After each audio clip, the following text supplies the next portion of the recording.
Warahmatullahi wabarakatuh. Perkenalkan, nama saya Wodeyani dengan NPM 0422010116. Tujuan pembuatan video ini untuk memenuhi tugas mata kuliah hadis 2 oleh dosen pengampu Bapak Safarudin Yahya.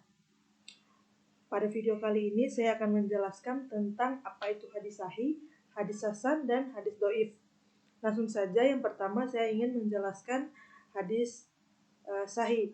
Hadis sahih adalah hadis yang memiliki kriteria keabsahan tertinggi dalam agama Islam. Secara umum, sahih berarti sehat atau kuat.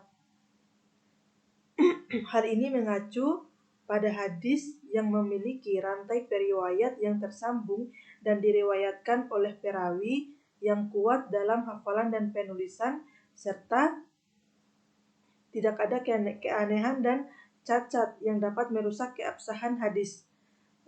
Ini terbagi menjadi dua, yaitu yang pertama hadis lid zatihi, yaitu hadis yang memenuhi semua kriteria keabsahan secara mandiri. Yang kedua, hadis sahih lik hairihi, yaitu hadis yang memenuhi status keabsahannya diperkuat oleh hadis lain yang serupa. Contoh hadis sahih yaitu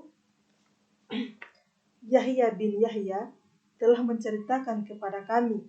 Ia berkata, aku membacakan kepada Malik dari Safwan bin Sulaim, dari Atta bin Yasar, dari Abu Sa'id Al-Khudri, bahwa Rasulullah SAW bersabda, mandi pada hari Jumat adalah wajib bagi setiap orang yang telah balik atau mimpi basah.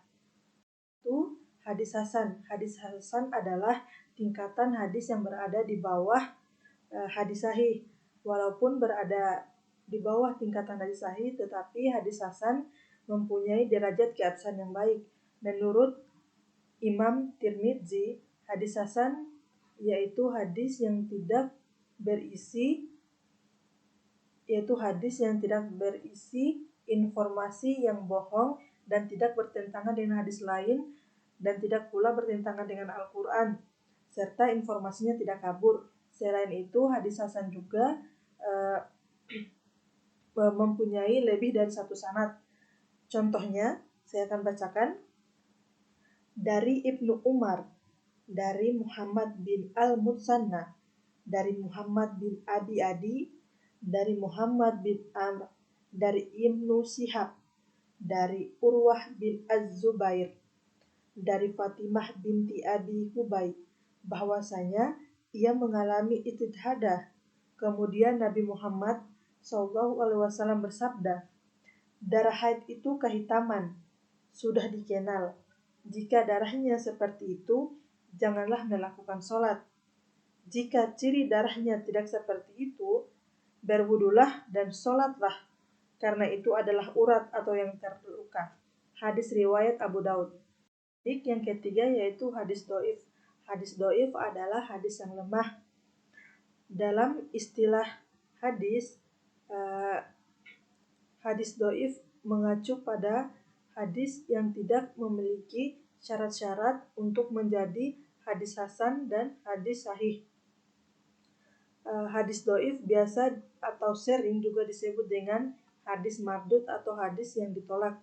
Hadis dhaif terbagi menjadi 5, yaitu yang pertama hadis mu'allaq, yaitu hadis yang satu atau lebih perawinya dihilangkan dari awal sanad. Maksudnya yaitu hadis ini hanya menyebutkan tabi'in, sahabat, dan Rasulullah. Yang kedua yaitu hadis mursal. Hadis mursal adalah hadis yang satu atau lebih perawinya yang dihilangkan di akhir sanad. Misalnya langsung disandarkan kepada Rasulullah tanpa melalui para sahabat.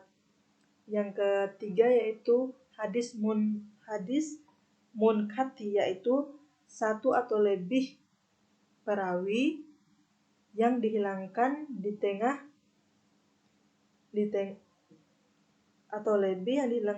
dari tengah sanad. Misalnya menyandarkan hadis kepada sahabat tanpa menyebutkan seseorang tabi'i. Yang keempat yaitu hadis mudhal. Hadis ini memiliki dua tingkatan perawi yang berurutan, yang terputus atau tidak disebutkan, misalnya dari Malik langsung kepada Rasulullah SAW. Yang terakhir yaitu hadis mudalas, yaitu hadis ini memiliki aib yang berusaha disembunyikan oleh perawinya. Baik, saya akan membacakan contoh dari hadis doif. Contohnya yaitu bahwasanya Nabi Muhammad SAW wudhu dan beliau mengudap kedua kaus kakinya.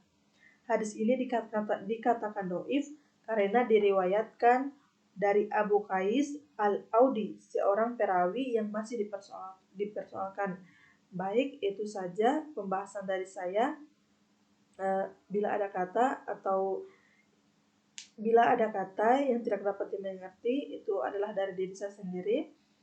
Saya akhiri dengan ucapan wabillahi taufiq wal hidayah. Wassalamualaikum warahmatullahi wabarakatuh.